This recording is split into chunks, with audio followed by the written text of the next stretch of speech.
Wait, can you guys see that? What is happening? Okay. Okay, do we see this? Chat, do we see this? Do we see this? Can you guys hear it as well? Can you guys hear it? Yep, yep. Okay, perfect! Yes, finally, Sweet Leaves time. All good? Here? No? You don't hear the music? You don't hear the music? Oh, never mind, I do? Oh, okay, perfect. I found through YouTube. I know, I've been like... Hi, Dusky. Hi, hi. How are you doing? My English right now? That's good. Yeah, I've been posting a lot on YouTube. It's just mostly my stream VODs. Because I read a lot of furry VNs and might as well just post it on YouTube. Helps me grow a little bit. I'm gonna be so honest, I forgot everyone's character voice, so if they get a new voice, oops. When Red entered the faculty lounge at Pinecrest Public School for the first time... Oh, okay. Last time we met the gay couple. Then we went to the bar with Toby. His name's Toby?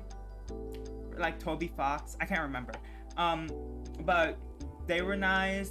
And then we are an elementary school teacher. A teacher. And we're now at the school, Pinecrest Public School. That's all I remember. I'm gonna be so honest. Okay, childish. Hi, how are you doing, Dusky? Okay. When Red entered the faculty lounge at Pinecrest Public School for the first time, he did so sluggishly. He had gotten very sleep the previous night, and it was evident on his face. Despite his fatigue, the ferret made sure he got to work early. After all, being the slightest bit late on one's first day was never a good look.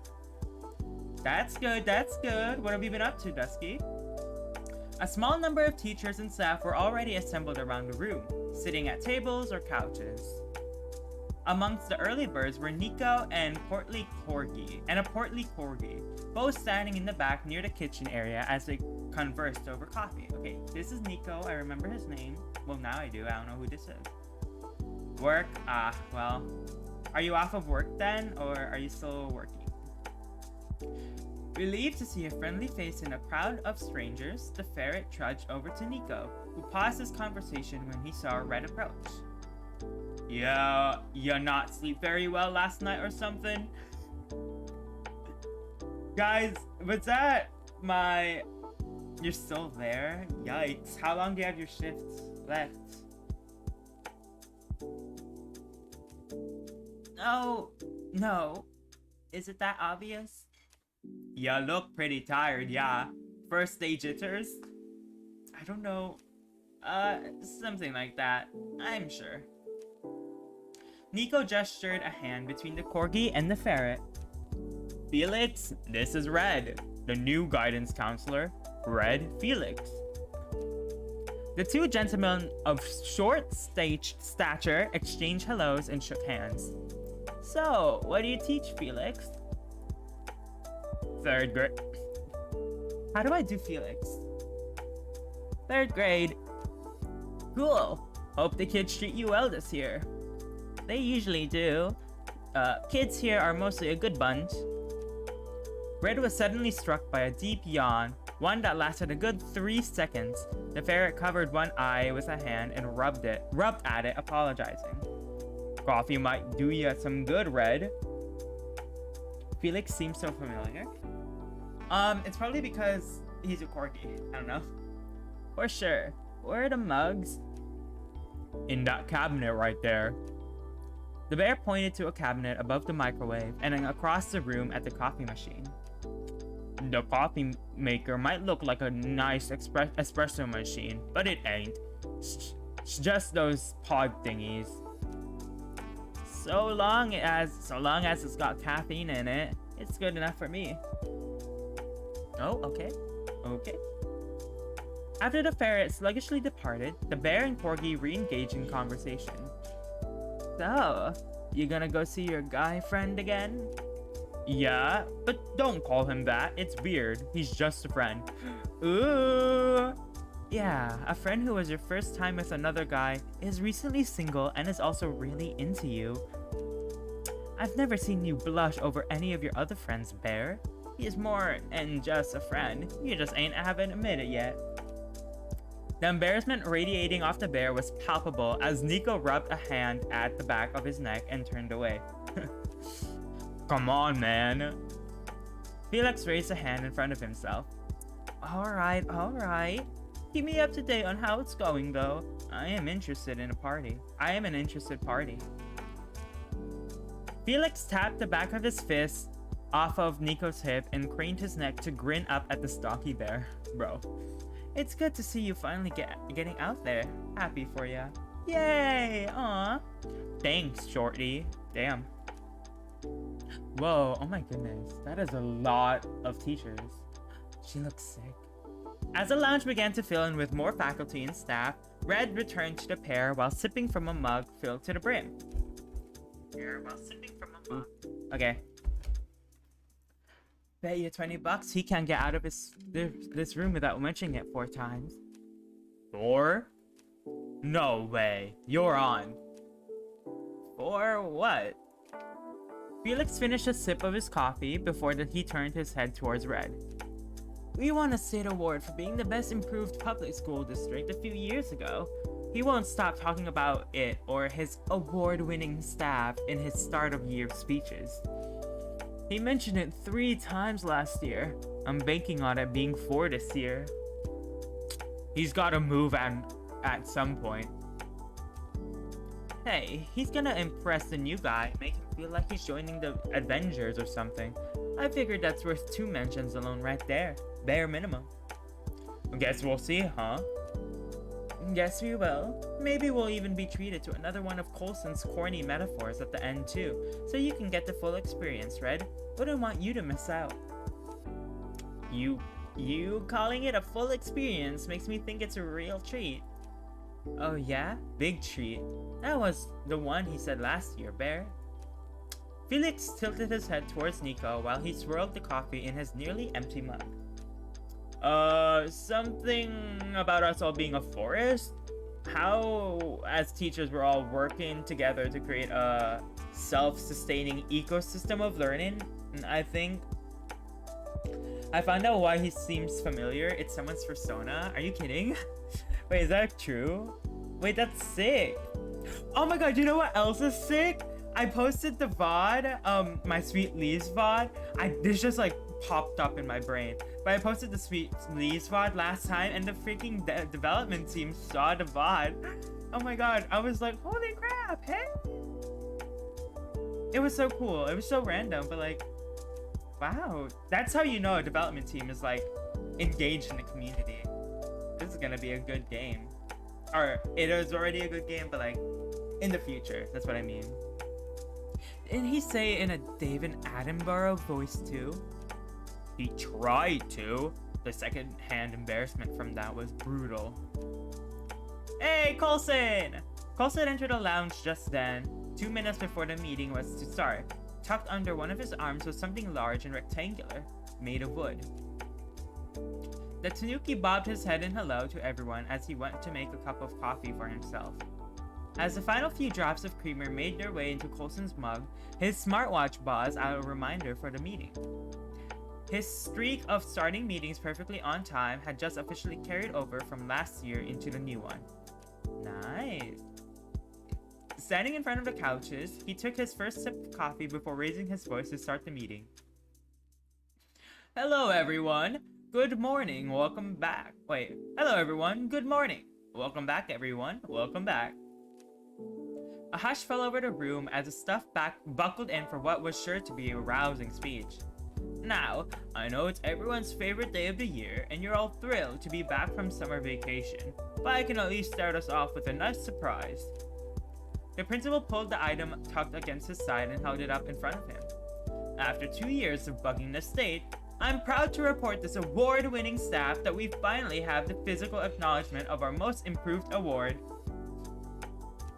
I know it's a few years late, but better than late than never, right? Felix stuck out his thumb and first finger, a smirk gradually spreading across his lips like melting butter. Nico leaned down to whisper to the dog. It's Baron Brief Sona. I don't care if he's really their Sona, but made a lot of art of them.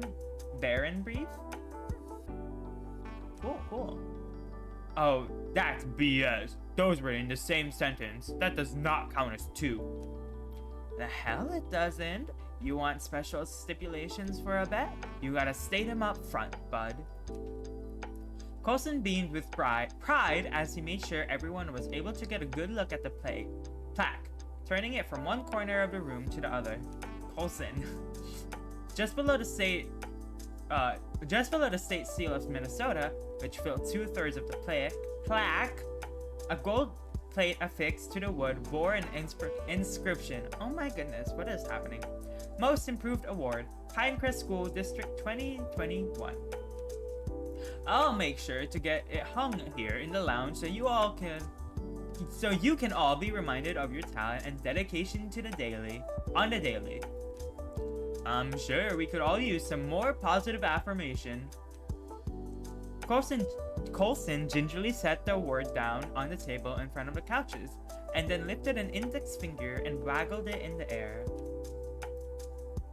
I have another piece of good news to share as well. I got word from the superintendent's office that there will be no budget cuts this year. 0. Nice! Hooray! That drew some applause from the staff.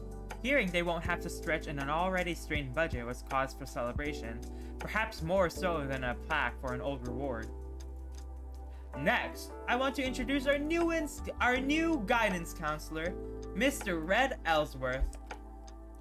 Coulson gestured to where the ferret stood in the back of the room. He's joining us from all the way in sunny California, trading palm trees for pines and t-shirts for sweaters.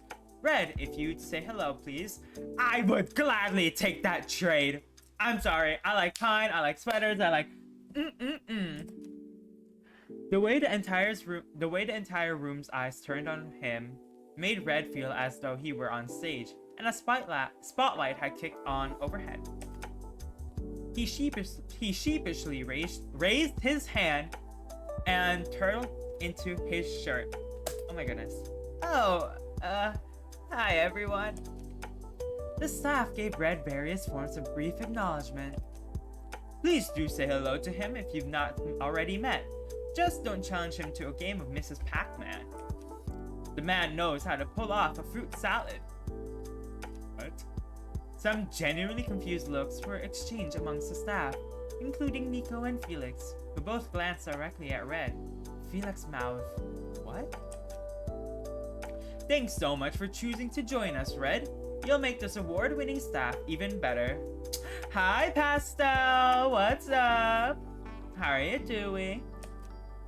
A third finger was silently added to the dog's count. Felix's canine-rich smirk spoke loud enough on its own. Nico's eyelids fluttered closed as he rubbed 2 fingers to the side of his temple. Now, a few housekeeping items. Coulson's speech meandered into the mundane for several minutes. Things like hall duty assignment, new state curriculum guidelines, and supply reimbursement policies. It was dry stuff. Red had to pound his entire cup of coffee to keep himself awake through it all. After Coulson finished going through his list of discussion items, the Tanuki spread his hands in front of himself. Okay, I'm done yakking. Any questions? 5 seconds of silence. Alright, I'll take that as a no. Welcome to the new year, folks. Coulson bent his arms at the elbow and ratcheted back and forth, making some of a rah-rah gesture. What? An impressively dorky one at that. A rah-rah gesture? Like the... What? Okay. Now, let's go be gardeners. Nurture the seeds of knowledge and help them grow into big student loan paying trees. The choke received a few sputtering laughs. It certainly landed far better than the British nature documentary bit.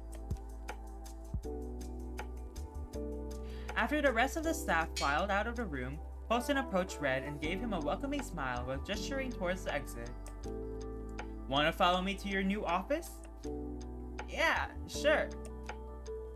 As the Tanukian ferret strolled towards the exit, Felix's smirk transferred to Nico, who bent a significant amount at the hips to bring his face close to the dog's. The smug bear stuck his palm out expectantly. The mustached corgi grumbled as he reached into his wallet to fetch a bill.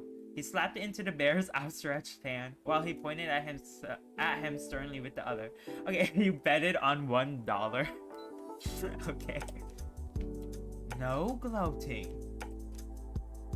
Colson had very nearly left the lounge before he abruptly about-faced and scurried back to snatch the plaque from the table. Bro. Gosh, I can't believe I almost forgot our reward.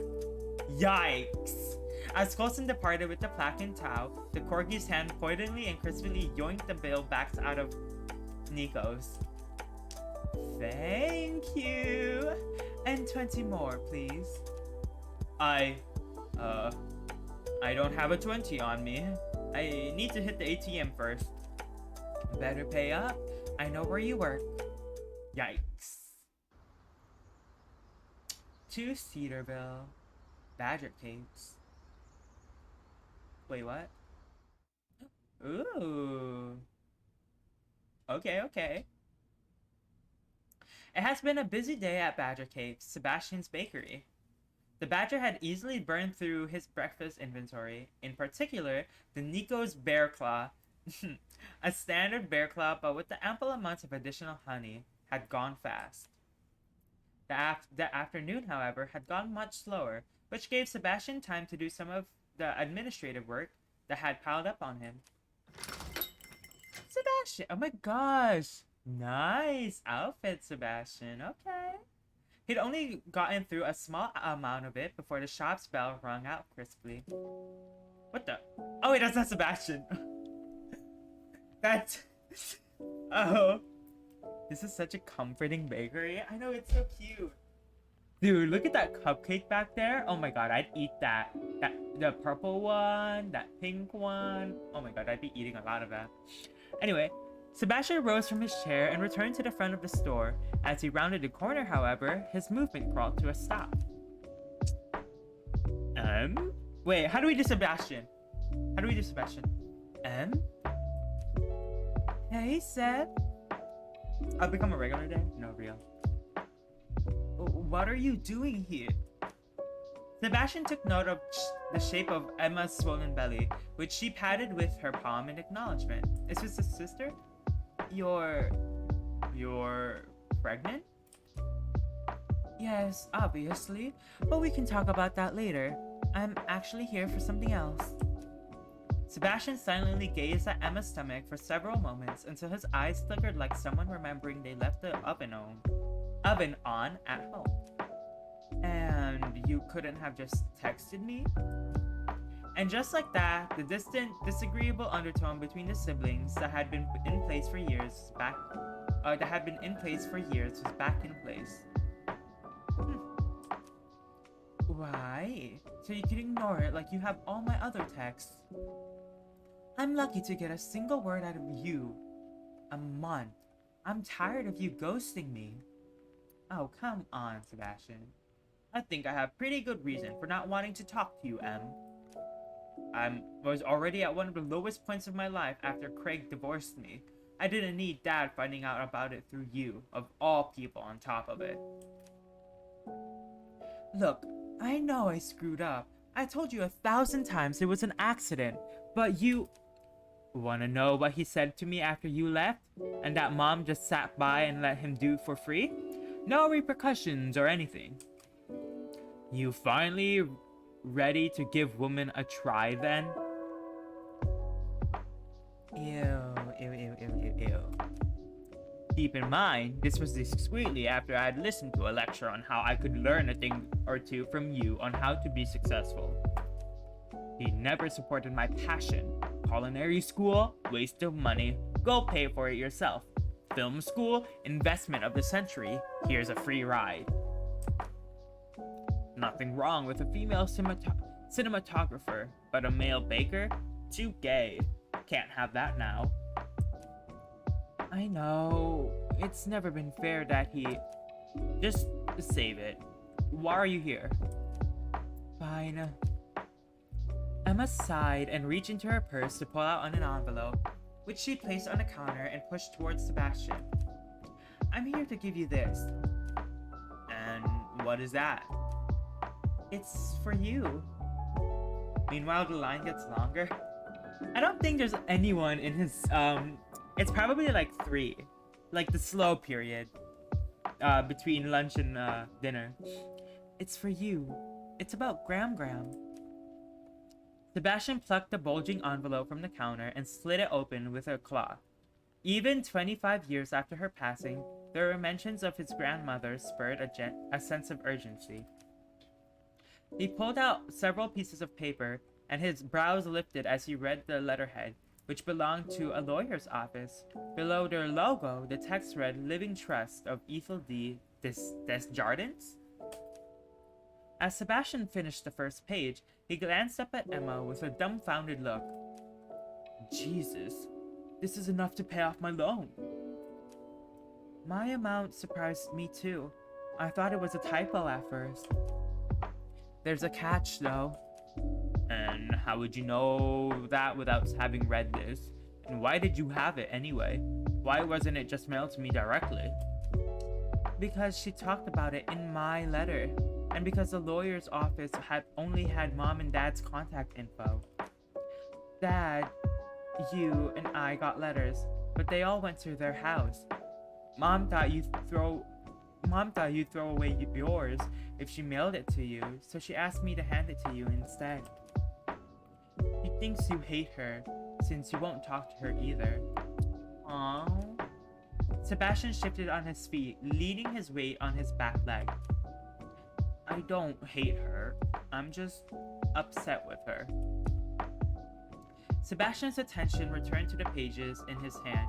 He tucked the first one behind the others and began reading the second. As he read further down the page, his expression began to rapidly and intensely sour. Disbursement of funds to either Henry F. Desjardins or Sebastian A. Desjardins requires simultaneous and co-signed written authorization by both parties, attested by the same notary public at a single appointment. Notary.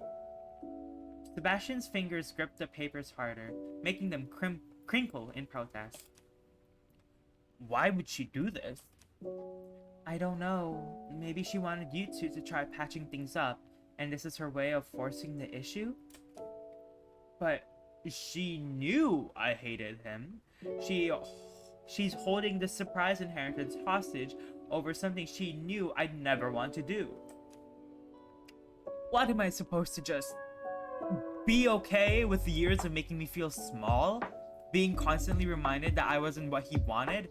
Just a disappointment? Yikes. Yikes. Now I'm supposed to sign on a dotted line and reward him with a bunch of money for that? And I have to do it directly in front of him. I don't... The anger drained from Sebastian's face as he dropped the papers on the counter, defeated and crestfallen. This isn't like her. I'm sorry. Can we keep talking? Call it a temporary truce, and then you can go back to being mad at me if you want. There's more you should know. Please. It's important. Sebastian relented with a sigh, his eyes shying away from Emma's intense, pleading gaze. Fine. Not here, though. Let me close up and we can go to the coffee shop in Pinecrest. Give me a few minutes. Ooh, Bean's coffee shop. Okay, but why go to a coffee shop? I feel like the bakery is like... I feel like the coffee shop would be more... What's it called? It would be more busy than his bakery, no? After a 30-minute drive from Cedarville in separate cars, Emma and Sebastian arrived at Bean's coffee shop. The two ordered their coffees without speaking to one another, and sat at a table near the window when their drinks were ready. Emma broke the lingering silence once they'd sat down. Hey, there's something else I want to talk about first, before we get to Mom and Dad. Okay. Emma slumped back at the creaking, antique wooden chair. The ache on her face was palpably raw as she hugged an arm across her chest. I gotta be honest, I'm pretty hurt too, Seb. I had to find out about my brother getting married and adopting a son through social media. You opened the storefront for your bakery like you always dreamed of, and I missed the grand opening. Those were huge things in your life, things I wanted to be a part of, and they all happened without me. I really wish you had talked to me instead of ignoring me. I know we could have worked things out. And even with as hurt as I am about how you cut me out of those things, the last thing I want for you to miss is the birth of my daughter. You're too important not to be in her life and mine. You'll be the most amazing uncle in the world, just like I'm sure you're the most amazing dad. You were built for it. Emma lowered her head and leaned towards Sebastian. I swear I didn't mean to tell them about your divorce. I would never hurt you on purpose. So please, forgive me already. Because I miss my brother terribly. It was never really about that one slip-up. Sebastian had used it as a shield to hide behind, because being around Emma meant having to repeatedly confront how small he was in his father's eyes by comparison. Okay, but like, that's not fair to Emma. I'm sorry, Sebastian. I feel like, in my eyes, it's really not fair to Emma.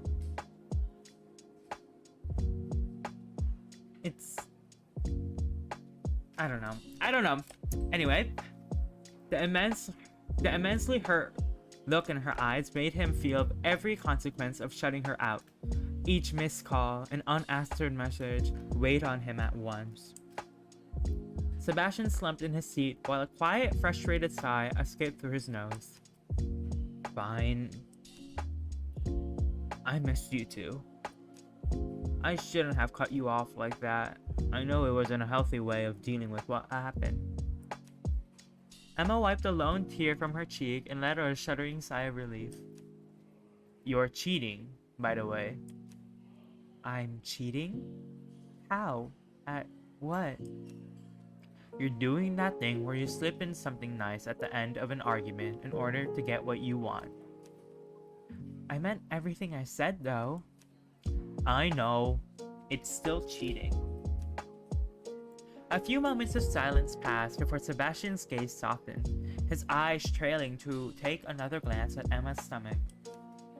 Daughter, huh?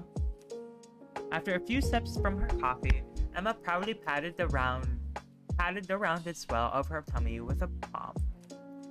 Yeah, how cool is that? Congrats, that's great.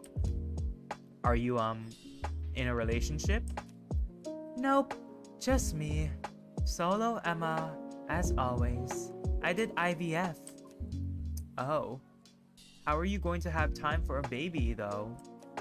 I mean, you go on shoots the last 4 months at a time, and they're all over the country.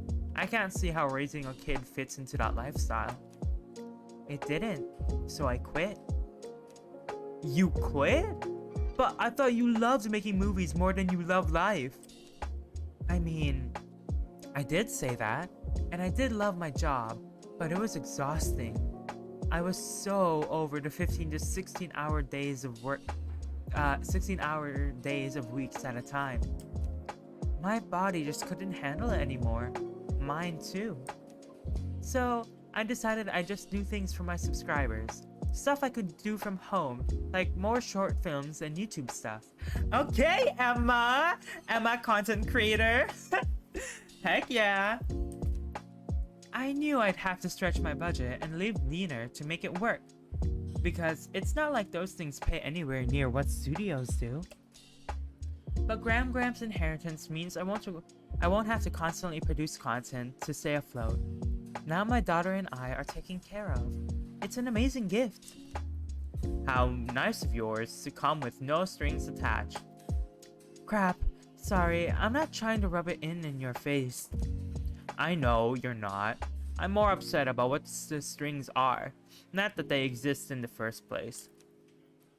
Seems your relationship with Dad was something she was more invested in than you thought. Clearly. I just don't understand why. It's not like she didn't know how much we disliked each other. Sebastian sighed and leaned forward in his seat, planting his elbows on the table before resting his chin on his folded hands. Emma searched for something helpful to say about the situation, but came up empty. She eventually cleared her throat. So, about Mom and Dad. Dad has dementia. Mom's been hiding it from everyone and trying to deal with it all on her own. Dad has dementia?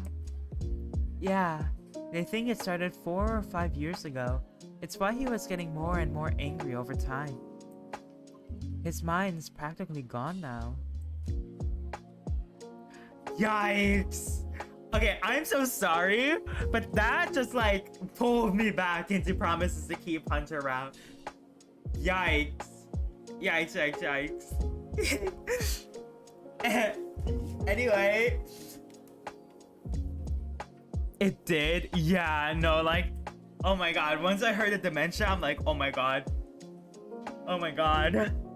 The yellow cracking, Hunter's face. Oh no. The underlying pervasive bitterness associated with his father gave rise to a pointed, curt response from Sebastian. Is this a Hunter reference? PD kind of traumatized Wolf? No, it actually did though. Dude, freaking... Oh my god. Dude, I'm telling you, after that round, I was like, yikes for a couple days. Anyway. What? Am I supposed to feel sorry for him? How you feel about him is up to you, but this is more about Mom than Dad now. Apparently, a symptom of dementia can be blowing a ton of money, and Dad did. They're in major financial trouble. For starters, he borrowed against their life insurance policy and took a chunk out of his 401k to buy a souped-up Corvette. Worse, it's ugly. It's poop brown. Who gets a Corvette in poop brown instead of red? Didn't they have a fair amount saved up though? Certainly one car didn't break the bank. No, but he decided the Corvette wasn't enough, and that he had to have an Aston Martin on top of it. It's almost $250,000 car. Yikes. Damn. Yeah, damn. They can obviously sell the cars. They did sell them, right? Yeah, but you know how much they depreciate. Oh my god. The moment they're driven off the lot, right? Plus, not a whole lot of appetite for exotic cars. Nope, in nowhere, Montana. They didn't sell for a really long time, so Mom dropped the asking price on them by more than half. Obviously, that was a pretty big hit to their finances. Plus, she still has medical debt left over from her breast cancer stuff. The monthly payments weren't a problem before, but they are now. Between the cost for the memory care home and the debt, Mom had to sell their house. And because she was desperate, she got far less than it was worth. Basically got scammed. Now she lives in a dingy one-bedroom apartment. Sebastian's claw swiftly tapped against his mug, where his eyes, a magnifying glass between the midday sun, they would have burned a hole through the ceramic. Now I'm being forced to feel sorry for her too, huh? She didn't stop him when he tried to send me to conversion therapy. I literally had to run away from home to get him to give up on the idea. She never stopped him from saying terrible things to me whenever he wanted. She's just as guilty as he is. as far as I'm concerned. She did try to stop him, actually. I heard her scold Dad for things he'd said to you all the time through my bedroom wall. Any night you guys have a fight, she talked to him about it before bed. I know you think she never challenged him, but that isn't true. She just wasn't comfortable calling him out with other people in the room. Dad has a strong personality, and Mom's a meek person. It was a lot harder for her to stand up to him than you think. The fur around Sebastian's nose scrunched as he tightly pursed his lips and turned his head away from Emma. Well, her standing up to him seems to have done absolutely nothing, I guess. So I guess she wasn't very good at it, huh? Sebastian. Look, I'll never excuse Dad's behavior, but you aren't looking at the full picture if you're trying to lay equal blame at Mom's feet. She's not completely innocent, but she doesn't deserve to be destitute because you're mad at her. Please, just come back home with me and sign the papers. You'll never have to deal with them again after that if you don't want to. Sebastian sharply huffed out an angry sigh. This isn't fair. I don't want to reward their crappy behavior, but if I don't sign, I'm the one responsible for ruining their lives. Emma tapped her claws on the table in agitation, escaping her lips as she tilted her head back. A muffled musical chime rose from the phone in her purse. Emma checked it briefly before turning her hips towards the exit. I need to go to my doctor's appointment. Sebastian stared bitterly down at his mug. Their entire conversation had come and gone with a nary sip from it. I'm sorry you're in this position. I am. Emma rose from her chair and adjusted the strap of her purse over her shoulder. I'll text you later. Don't ignore me this time. Please.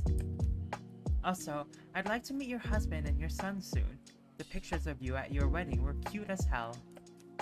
You're doing the thing again.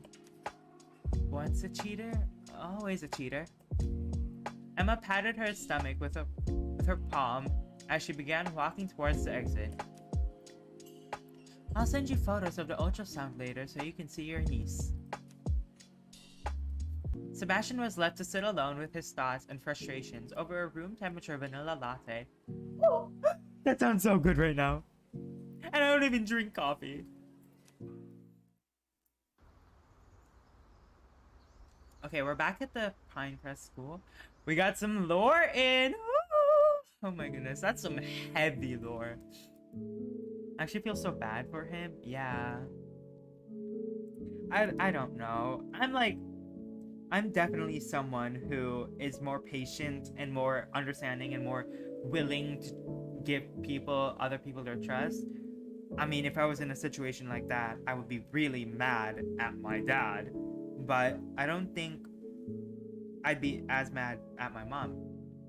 I don't know. I'm not Sebastian, so I can't tell you what he's feeling. I'm just saying what I would feel.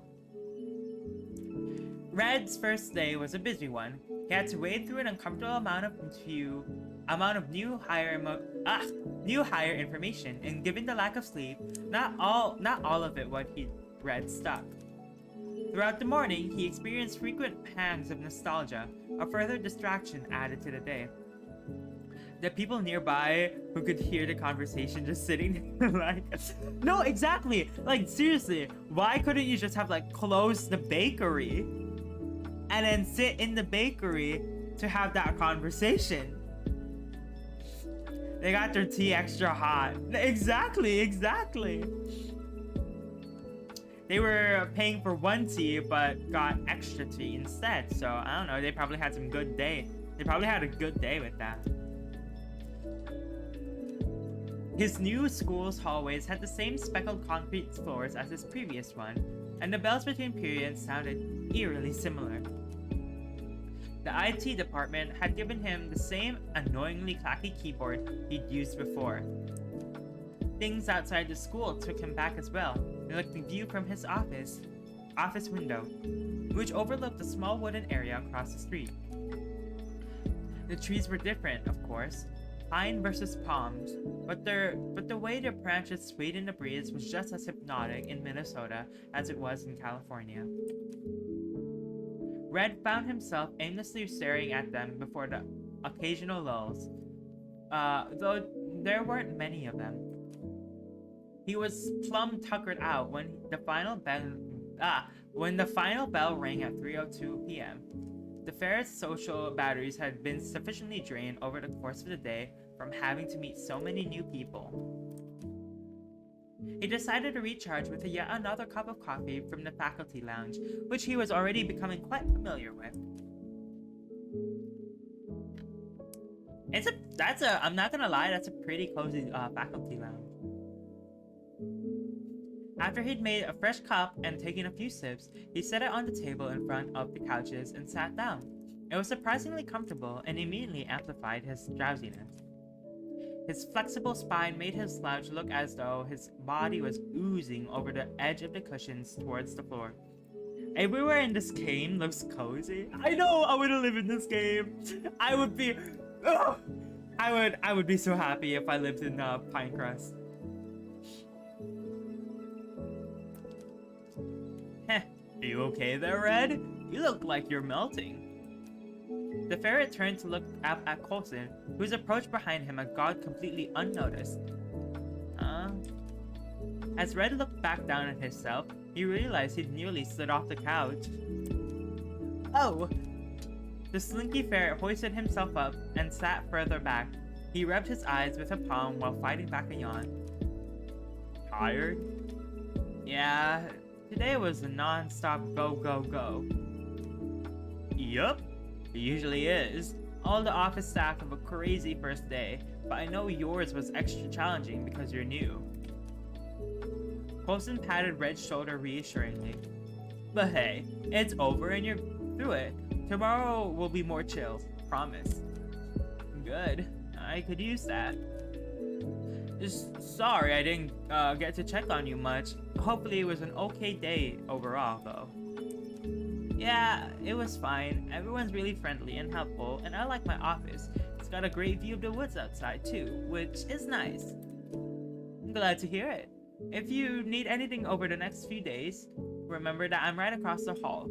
I should have no problem making time for you now that the first day's over. Oh my god! The door faculty burst open. It is Toby! I remember! The door to the faculty room burst open with the energy only an excited kindergartner could muster. In shot, Toby was jubilantly skipped up to Red and Coulson. He practically ran into his dad's leg to give him a hug around the waist. The boys swayed, making Coulson stumble backward a few steps. Oof. Well, hey there, kiddo. How was your first day of school? Toby's tail began to briskly wag behind him, which only made Coulson do the same. His sudden excitement was clearly infectious. It was awesome! And what'd you do? We got our desks. I got one in the first row. Sweet, I'm jealous. My desk was all the way in the back when I was in kindergarten. Whoa, you still remember where your desk was in kindergarten? Wasn't that like forever ago? Toby's way with words made the ferret sputter out a hearty laugh. Gee, thanks. You're welcome! Heh, you're something else, Toby. What else did you do besides getting an awesome desk? Oh, at recess we got to play kickball. I'll bet you were amazing. You score any runs? Uh-huh. I was running home and then they threw it at me, but they missed because I ducked and everybody cheered when I scored. Coulson put his hand out for a high four, and Toby eagerly smacked his palm into his dad. Both of their tails wagged anew.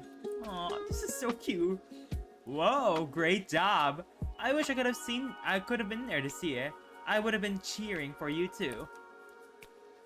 Bright-eyed and bushy-tailed, Toby skipped around the side of the couch to stand in front of Red. Did you have a first day of school too, Red? Yeah, it was alright. Thanks for asking. You're welcome! You're an awfully polite kid, Toby. Just like your dad. He's been really nice to me since I got here. He's nice to everyone! Colson shuffled his feet as his face flushed at the dual compliment. A sheepish, self-conscious smile coming to his muzzle. You ready to head over to Joe's, kiddo? Yeah! She's gonna teach me to, the foxtrot! I look forward to seeing that. And what's the language this week? Dutch! Well, let's go... Well, let's go get you trotting and speaking Dutch then. Okay! Ooh, ooh! Oh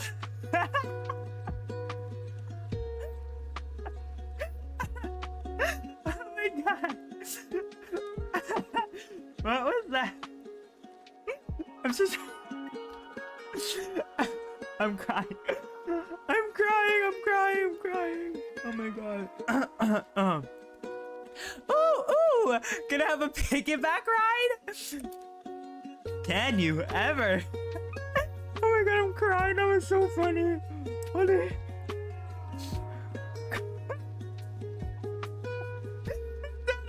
my god!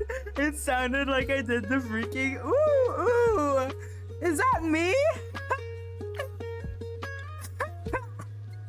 Oh my god, the hyperpigmentation. Oh my god, I'm actually crying. Guys, I make myself laugh so bad. Oh my god, I'm lightheaded. I'm genuinely okay. I'm genuinely lightheaded. Colson dropped to one. Okay, calm down. Calm yourself down. I am so sorry for that. I don't know what happened. I genuinely just made myself laugh so hard. That was so funny. Okay. Colson dropped to one knee and hoisted Toby atop his back, his 40-year-old joint squeaking and popping in protest on the way up. As the boy looped his ankles around his father's shoulder, his tail began to briskly wag once again. Not only was he an ardent piggyback ride enthusiast, but spending the night at Joe's house was always an exciting and unique experience. Alright, Joe, it's done. Yeah. There was something new to learn or do every single visit. The cockatoo made sure of it. Did Joe teach you how to say let's go in Spanish? Toby thrust his index finger into the air and gently kicked his heels as if his father was a pack horse. Vamos! It's a little scary how smart you are sometimes. Colson bobbed his chin at Red while Toby waved goodbye to him. See you tomorrow, Red. Have a good evening. Bye-bye, Red!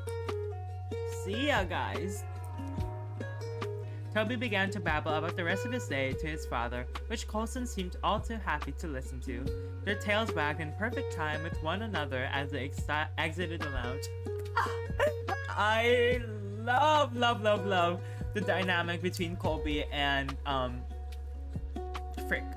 Colson. Did I say Colby? Toby and Colson. I love it. After he watched the pair leave, Red returned to his original slouch position on the couch, leaving his coffee neglected. Red has nodded off for a few minutes, but was stirred awake by the janitor entering the faculty lounge. The ferret rose to his feet and politely smiled at them as he stepped out into the hallway. Okay, he's gonna leave the coffee. The sun's coming in through the door at the distant end of the hallway reflected off the polished concrete. Oh my god, Curve, did you hear that? Concrete. I'm sorry. Guys, I'm a civil engineering major. I love concrete. I'm forcing myself to love concrete. Ew, excuse me. Casting a diffused glow across the lockers, lining the hall. That's so pretty, man. Oh my god, pretty. It's true, Wuff eats concrete, everyone. Yummy. He said what? A booming voice suddenly reverberated out in the hallway from behind a nearby pair of wooden doors, their square windows shuddering in their frames. Red gingerly approached and peered in through one of the windows, his brow knitted with concern. He recognizes the voice, but not the tone of it. Doesn't every wolf does? No. Ooh, who is that? Inside, Nico and a dejected-looking student sat in metal folding chairs next to one another, each of them with a baritone horn in their lap. The expression on the bear's face looked as though his blood had flash boiled and the fur on the back of his neck and shoulders were raised. The wide-eyed squirrel shrank in her seat and leaned away from Nico, eliciting a loud metallic squeak from her chair. When the bear noticed her reaction, the anger rapidly drained from his taut face as though a valve had been opened, and his ears flattened against his head in quiet remorse. I'm sorry I raised my voice, Sarah. I hope I didn't scare you. The student shook her head. It's fine, Mr. Rojas. Well, no, it really ain't. Your dad's gone and put a ton of pressure on ya and made you feel like you're gonna fail no matter what. Makes it harder to be okay with making mistakes. Bye, childish! I hope you have a wonderful night. Thanks for coming in. I really do appreciate it. I'll hopefully see you at the next stream. Bye bye bye! And I know what that feels like. Nico blankly stared down at his horn for a moment before he turned to look at Sarah with an encouraging smile. He then spoke with a marked gentleness in his voice. But we're only a month in, starting out hard on brass instruments, getting your lips and breath to work together and all that. Everyone struggles at first, to some degree. Heck, I sure did. But if you keep at it, it'll eventually click and get easier, promise. You just need a little confidence. Here, hand me your horn. With a bewildered look on her face, Sarah placed her instrument in the bear's outstretched hand. He switched the mouthpieces and then held his own horn out to her in exchange. All of the baritone horns belonging to the students in the band were a solid brass color, but Nico's was mostly made of bright polished silver. The instrument's tubing turned a deep shade of copper wherever it curved, creating a striking contrast. The horn's valves were capped in the same color, and topped with iridescent abalone. The way it looked screamed, I'm made for someone who likes the baritone horn, perhaps a little too much. Try it on this one instead. Sarah's initial response was to recoil away from the instrument that looked quite expensive, and truthfully was. I can't. What if I drop it? Well, treat it with the same respect as your own horn, and I know you won't. Go on, it'll be fine. Sarah cautiously lifted the lustrous instrument from Nico's outstretched hand. She held it so securely in her grip that her finger pads audibly squeaked against the metal. The horn's got something extra that makes it a little easier to hit first valve only notes, which E flat is, right? Right. Nico pressured his thumb onto the rectangular piece of copper plating near the bottom of the horn. See this thing here? Press down hard on it with your thumb before you blow into the mouthpiece. Makes it easier to sound out a note, as it tightens the airflow. Got it.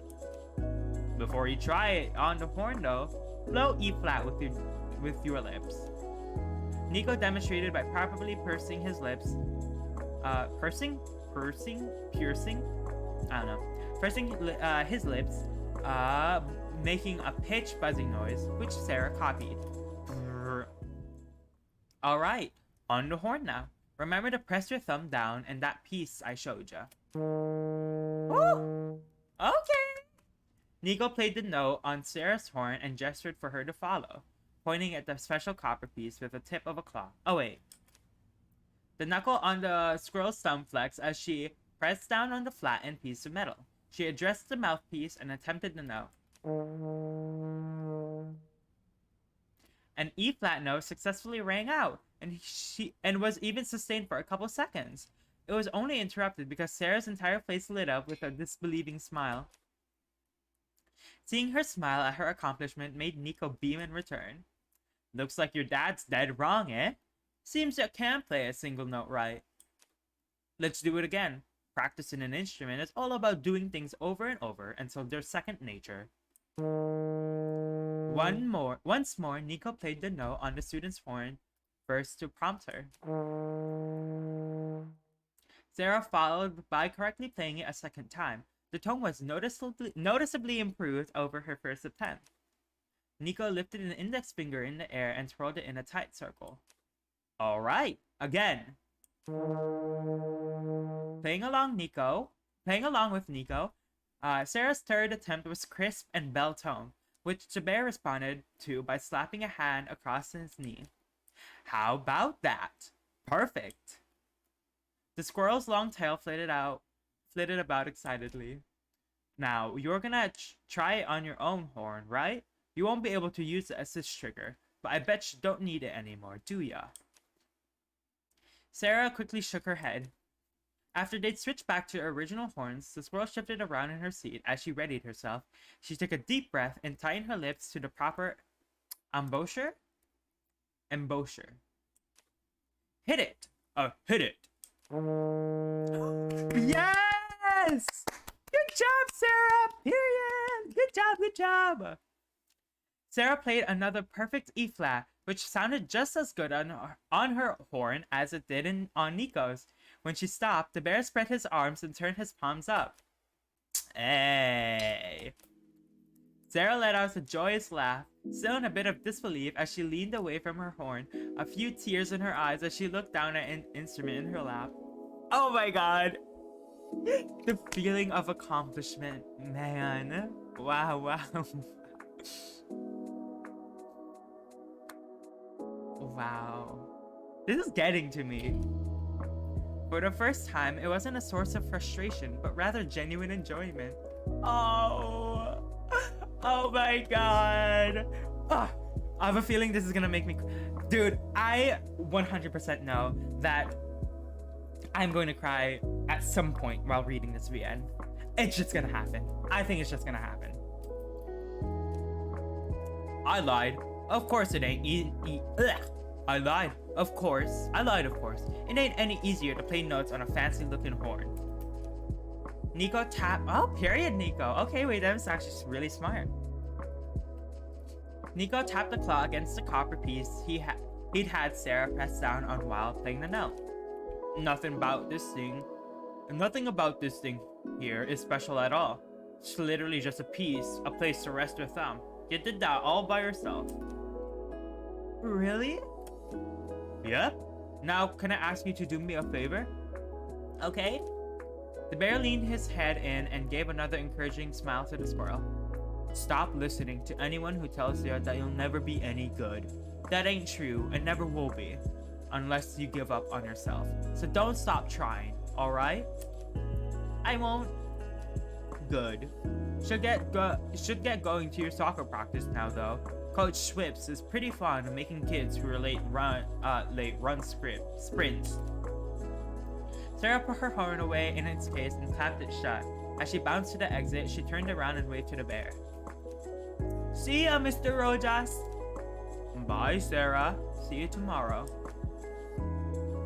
As Nico turned his head to nod at the departing student, he noticed Red looking in through one of the door's windows. The bear's rounded ears perked instantly, his face flushing. Red stepped inside as the squirrel pushed the door open and took off skipping down the hall.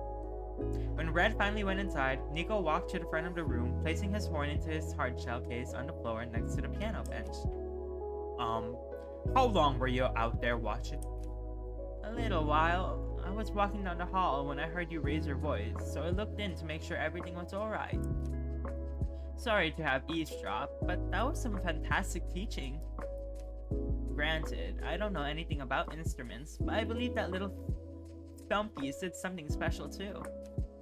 I'm impressed. Oh, thanks. An awkward pause settled over the pair, before the ferret began shuffling his feet towards the door. Well, I'll see you, okay? I was just going to take a walk around campus before heading home. Alright, you want some company? Red quietly thought to himself for a moment before answering. Some other time, maybe. Today, I'd like to just be me, if that's alright. Sorry, I like to do this silly thing where I walk around campus after school for the first week. Guess I use it to take stock of my life, and I guess I have a lot to think about this year. That doesn't sound silly at all. Have a good walk. I will. Thanks. See ya, Red. Nico leaned out in the hallway to watch Red walk down the sunlit corridor. The ferret strolled in a lackadaisical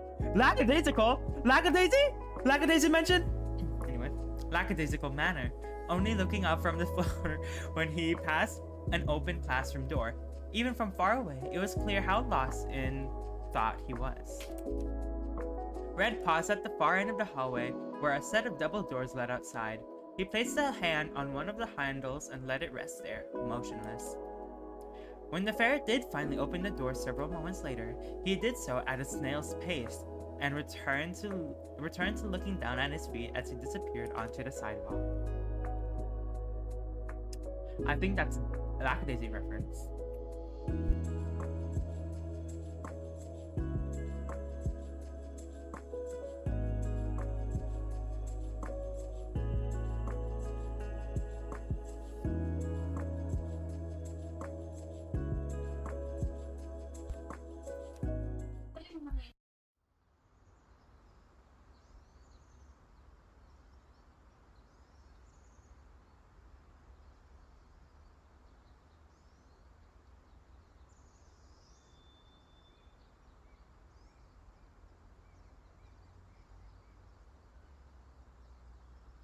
Oops, sorry about that, guys. My mother came into my room.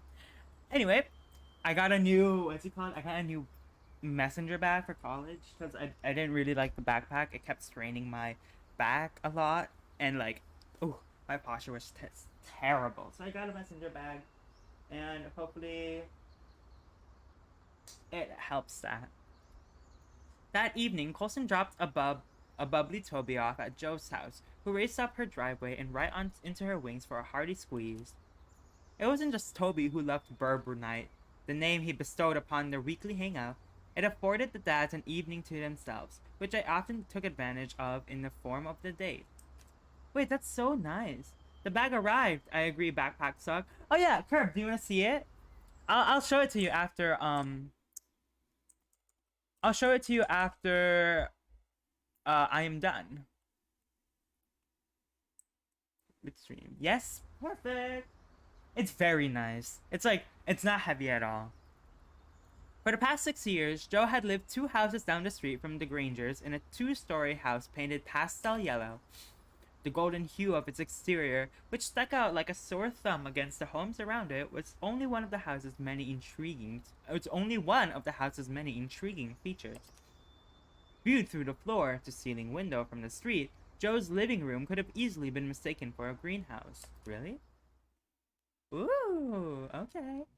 Her numerous houseplants scattered throughout every room in the house, even the bathrooms, provided a perfect backdrop for Toby's pretend jungle adventures. It was one of his favorite make-believe games, and the one they bonded over the most. The two had narrowly escaped from the dozens of dungeons and death traps together. Joe had a penchant for making Toby laugh like no other with her... What the... Piscatine? I'm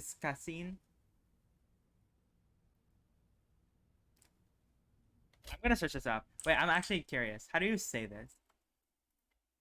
Piscatine. Oh, it's a... Oh, okay. Wait, how do I say it? Wait, no, show me how... No, I don't... Bro, how to say? Why did she give me, like, the... Citizen? Oh. Citizen. Okay, that's cool. Citizen. Oh. Okay, that's really cool. Citizen antics. and she was able to state his ever-present curiosity with lessons on a wide variety of subjects. Citizen? That's the bird. Apparently Joe is a citizen. That's so cool. Oh, I like that. I like that. Toby had learned the twist from Joe a couple weeks prior as they cut a rug to 1960s music played on vinyl. Tonight, in addition to ensuring Toby remembered the twist, Joe's curriculum including a dance all the way back from the 1910s, the foxtrot. Okay, last 2 steps and we'll do it all over again. Quick step to the left with your left foot, then move your right foot to the side of your left one. Ready? Joe held Toby's hand and led him through the steps. The talons of her feet clicked on the hardwood floor, which added an additional percussion to the upbeat music coming from the turntable. Good, good. Alrighty, let's try it from the beginning. We're gonna go slow though, so just ignore the music for right now. The pair and Tanuki moved through each other of the 8 total steps of the dance together, but Toby made a mistake on the final 2 by going in at the wrong direction. I messed it up. It's no big deal. I mess up all the time too. Come on, let's try again. On the second attempt, with Joe verbally reminding Toby of the last 2 steps prior to executing them, they made it all the way through the dance with 0 mistakes. Hey, you got it. Nice. Woo! Wanna try it a little bit faster now? Yeah! Yeah! Joe gradually increased the speed of the dance until the pair were moving in time with the up-tempo music. Yeah, you got it! You got it, little dude! After they ran through the steps of the dance several times at full speed, Joe leaned away from Toby and began slicing her wings through the air at shoulder level. Her flexible neck jerked rhythmically in random directions, and her large feet alternatingly slapped against the floor. The crest of feathers atop her head fanned out in rippling waves. Bring it back, get funky, get funky. Bring it back, get funky, Toby, get funky!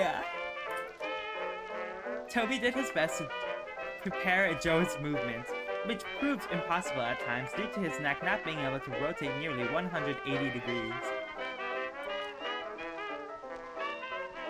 The limitation did not, however, interfere with his ability to get funky, oh! This is so cute! Aww. The 2 dancers improvised not trot until the end of the record, at which point Joe flipped the turntable off and gave Toby a fist bump.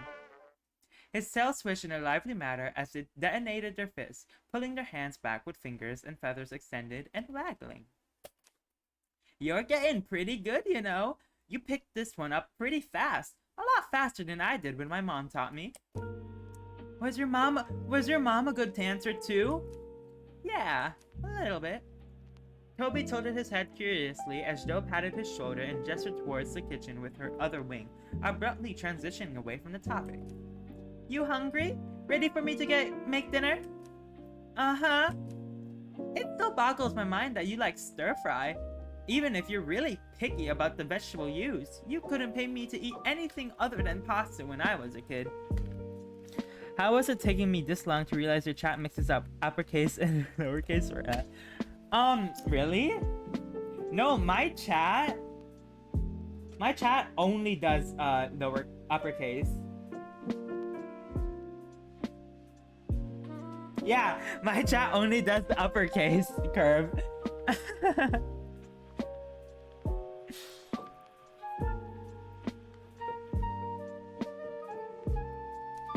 I was hardcore pastitarian, bro.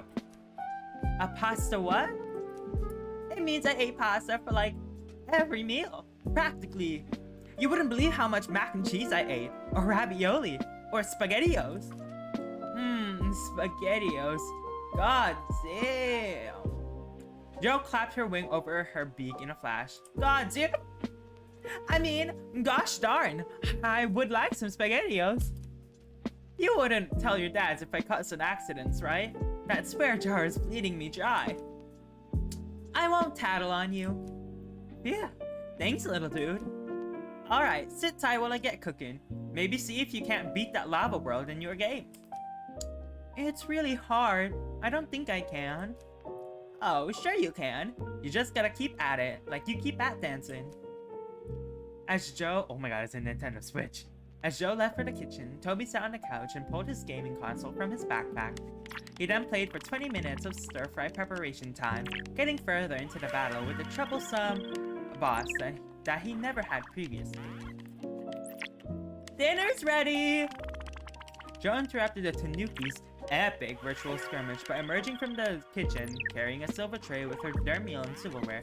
I'm actually kind of hungry. I can go for some food right now.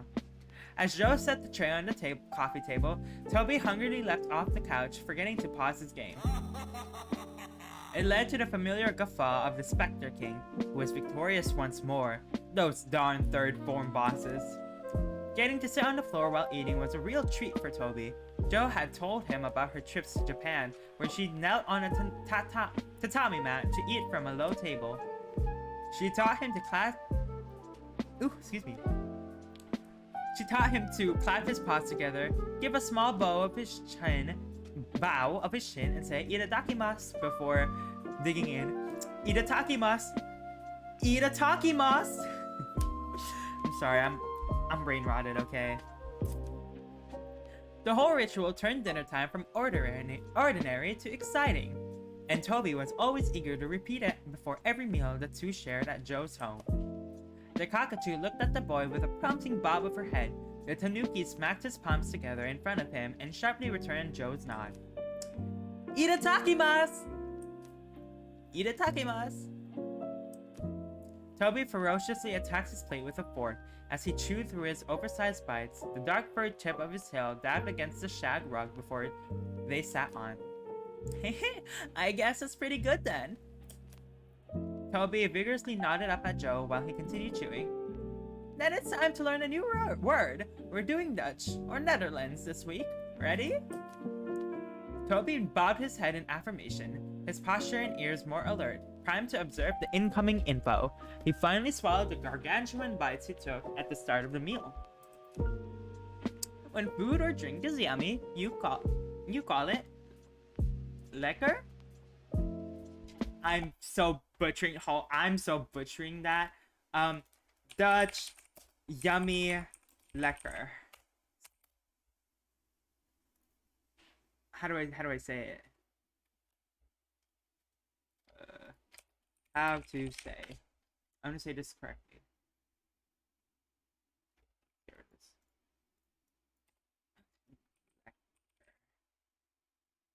Lekker. Oh, it really is lekker. Lekker. Lekker. Wait, Lekker. Lekker. When food or drink is yummy, you call it lekker. This stir fry is pretty lekker, huh? Uh-huh, it's real lekker. You can also call something lekker by waving your hand next to your ear.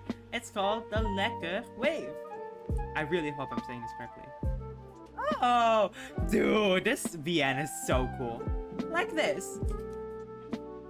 Why does that mean yummy? It doesn't make sense. Your taste buds aren't even in your ears. They sure aren't. I guess you'd have to ask a Dutch person why they can hear tasty and we can't. Oh, what's yummy in Hawaiian?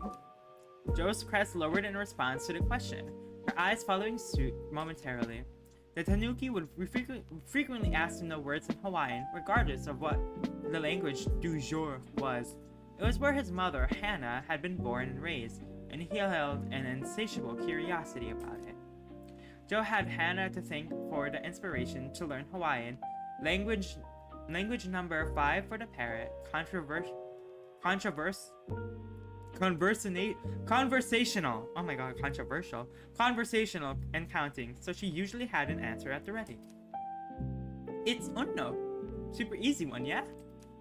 Yeah, Hawaii's usually hard. Totes. Joe saw how much Hannah and Toby. Joe saw much of Hannah in Toby in his mannerism, his face, and especially the way their tails move when they're happy. It was moving that way now. Wanna know something I just remembered about your mom? Uh-huh. Anytime she wanted your dad to do something like mow the lawn or do the laundry, she'd just ask him all sweetly in Hawaiian. Always worked like a charm. It even worked on stuff he really didn't want to do, like changing your diapers. All it took was one ulu to do him in. I'm so sorry. I apologize for butchering everything. What's ulu that word mean? It means please. Whoa, that's a lot of words for please. Why is there so many? Right? That's Hawaiian for you though. Please is a hard one though, so we'll have to try to remember that one for later. Let's just learn uno for now. Okay, this stir fries uno and leka. Sure is. Joe spent the rest of their meal peppering various Dutch words and phrases into the conversation, always making sure to loop back and mention them again to reinforce Toby's retention. Okay, period. It was great fun for Toby, who got a thrill of remembering any foreign word. To him, it felt like solving a puzzle in a video game. Joe only added to experience by chirping out success chimes in a game-like manner whenever Toby correctly recalled something. That's cute. After they'd finished eating, Joe took the dishes into the kitchen. When she noticed the time on the microwave, she called out to Toby. Hey, you wanna put on your kigu now? Only 1 more hour until bed sheet. What's bedtide? What's bedtide? That's for bedtime. Oh, okay. Oh my god, kigu. It's gonna look so cute. Joe continued to clean the kitchen for another few minutes after she'd started the dishwasher. She returned to the living room and... Oh my god! That's so cute! Dino Toby? Aww, that's so cute! Roar! Eek! Thanks to the sound of the dishwasher, Joe hadn't noticed a suddenly dino-fied Tanuki sneaking up on her. Toby raised up on his toes and gave Joe his Beth Tootsie snarl, his claws wiggling at the parrot in a menacing fashion. I'm gonna eat you! Joe played along, acting frightened. She lifted one of her knees toward her chest and held her foot up in front of herself to keep the prehistoric apex predator at bay. But I don't taste good, and I'm tough and chewy. Please don't eat me, Mr. Dinosaur. Toby relinquished the aggressive dinosaur persona immediately. The magic word had been used. Okay, since you said please, I won't. Joe pretended to wipe sweat off her eyebrow in relief. Yeah, another bullet dodged. Not eating me or tattling me on me? You're the best, little Rex. As the pair settled onto the couch to wind down for the rest of the evening, Joe took her phone out of her pocket and set it on the coffee table. Toby caught a brief glimpse of the phone's wallpaper, a selfie of Joe and her girlfriend Peach. He'd only ever seen her in photos. Can I finally meet Peach now? Yeah, sure. Why couldn't I before? Well, it's pretty normal for young parents like me and Peach to date a number of people before choosing someone to be with for the rest of our lives. I wasn't trying to hide her from you or anything, but I wasn't sure if she'd want to stay with me until recently. I didn't want you to meet her and be all excited to have a new friend, and then her to just up and leave a little while later.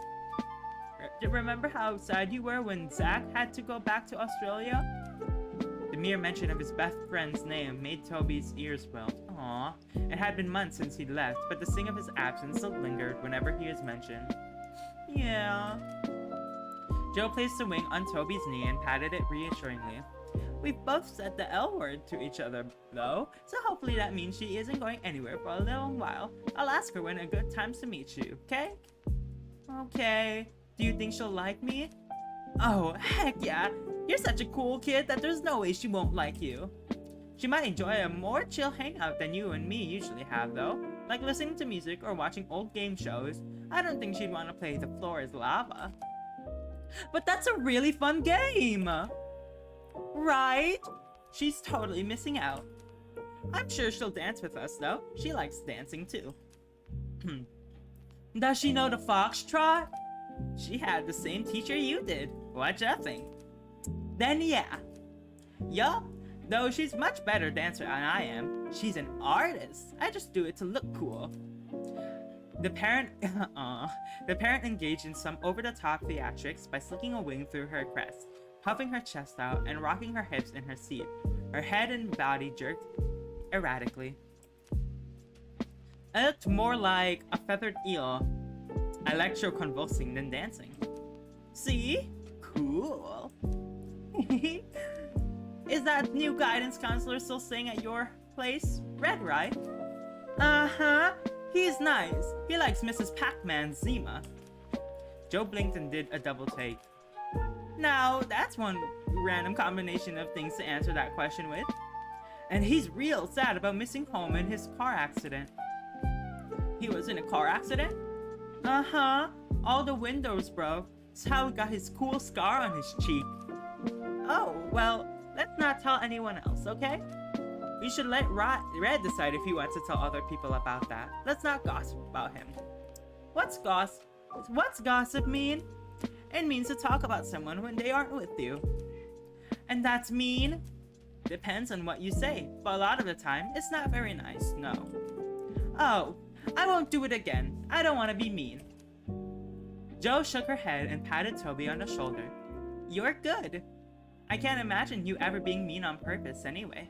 I think heck, will freeze over before that happens. I said I wouldn't tattle. Sorry, I'm practicing for when I'm around your dads. They upped the amounts for the swear jar. The F word is $4 now. Whoa, that's a lot. Right? Jo leaned forward to grab a remote from the coffee table before flipping the TV on. She knew the answer to her next expression already, but she asked anyway.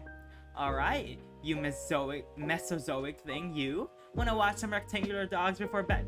Is that Bluey? Yeah! Oh my god, it's a Bluey reference. They both started singing the theme song of the cartoon the moment Jo fired up an episode. It was always served as a perfect nightcap.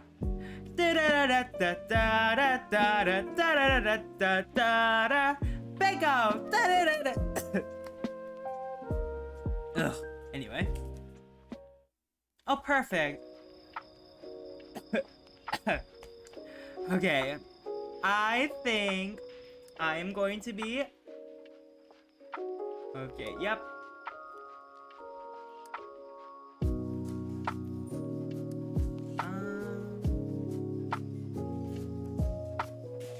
Yup, I think that is enough for today. I am... Ooh. Yikes.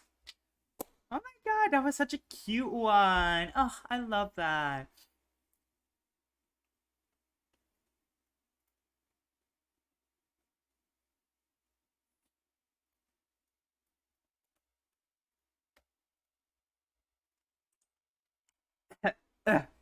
Okay.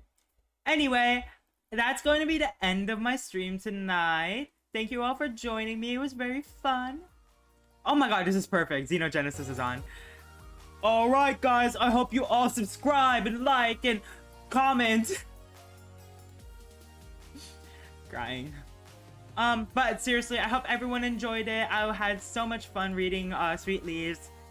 I'm so glad that I am back at it once again. I hope everyone stays safe, everyone stays respectful, and everyone, of course, stays fluffy. I'll see you guys at the next stream. Bye everyone. I think no raid today, so oh well. Bye everyone. Bye Kurt. Thanks for coming in. Bye. Stay fluffy everyone. Bye.